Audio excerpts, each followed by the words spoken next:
এই এত জোরে কেন যাইতে হবে অটো নিয়ে? কিনে টেনশনে তোমার এত জোরে মানুষ অটো চালায়? এদিকে সাইড করো, গাড়ি সাইড করো। আমি মোটরসাইকেল নিয়ে যত জোরে যাই না, তুমি তার থেকে বেশি জোরে যাচ্ছ কেন? কারণ কি?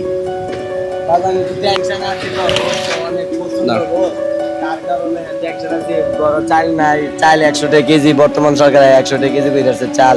আছে খবরের কাগজে এটা বর্তমান সরকারের কি দোষ? চাল 100 টাকা কেজি, না, তুমি এটা কি অটো নিয়ে জোরে গেলে কি তোমার টাকা দিয়ে দিবে সরকার? এখানে বর্তমান সরকারের কিছুটা গাফিলতি আছে, যেমন ফ্যামিলি কার্ডের নামে বাংলাদেশে বিভিন্ন ধরনের দর্শন হচ্ছে।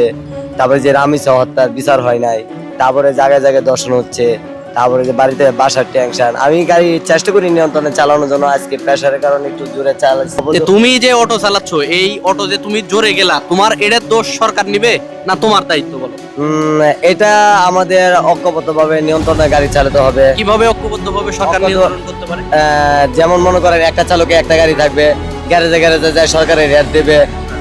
আপনার কোনো গ্যারেজ আছে 150 গাড়ি 200 গাড়ি, এগুলো গাড়ি থাকবে না। একটা চালকে একটা গাড়ি থাকবে। একটা চালকে যদি 20 ধরনের গাড়িও থাকে, চালকের নিজে চালাতে হবে, অন্য কেউ চালাতে পারবে না। একটা চালক তো একটাই গাড়ি চালায়, না, একটা চালায় না।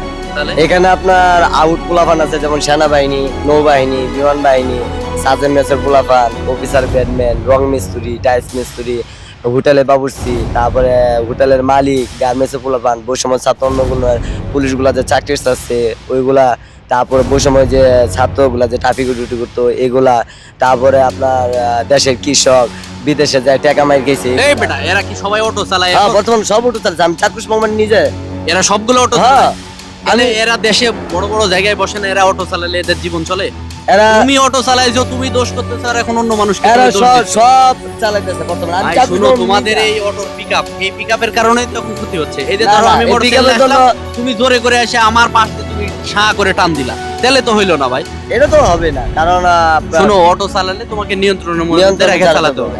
এখন তুমি বলতে পারো যে সরকার কিভাবে এটাকে নিয়ন্ত্রণ করতে পারে, এটা বলো। এটা আমি নিয়ন্ত্রণ বলতে এটাই, একটা চালক একটা উপরে গাড়ি থাকবে না। একটা চালক যদি 20 ধরনের গাড়ি থাকে, চালক নিজে চালাতে হবে, অন্য কেউ চালাতে পারবে অন্য কেউ চালাতে পারবে না। আর সরকারের 5,000 টাকা ট্যাক্স দিতে অনেকে তো- রাজস্ব করে। অনেকে তো যারা গ্যারেজ আছে, যারা অটো কিনে দিছে, ধরেন যাদের অটো কেনার সামর্থ্য নাই, তাদেরকে অন্য মানুষ অটো কিনে দিছে। এটা একটা ব্যবসা, ওরা তো ব্যবসা করবে। না, ব্যবসায় আপনার সিন্ডিকেট চলে, এখানে সরকারের ট্যাক্স দেয় না, আর রাস্তায় যানজট সৃষ্টি হয়। যেমন মনে করেন এই রাস্তাটার মধ্যে আপনার গাড়ি দরকার 5টা, আর 5টা জায়গায় যদি 10টা গাড়ি থাকে, তাহলে যানজট সৃষ্টি হয়। যানজট সৃষ্টি হবে। হ্যাঁ। আচ্ছা, যানজট নিরসনের জন্য সরকার একটা চালকের জন্য একটা গাড়ি এই ব্যবস্থা করতে হ্যাঁ, পারে। একটা গাড়ি। যাই হোক, আমাদের নতুন সরকারের কাছে আবেদন থাকবে, দেশের এই সংকটময় পরিস্থিতি কাটায় সরকার অনেক চেষ্টা করছে।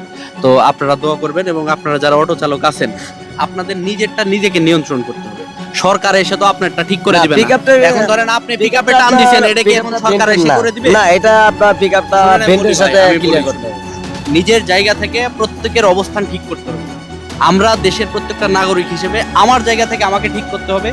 তারপরে আমাদের যে সুযোগ সুবিধা, সেগুলো নিয়ে আমরা সরকারের সাথে কথা বলবো। কথা ঠিক তো কিনা? হ্যাঁ।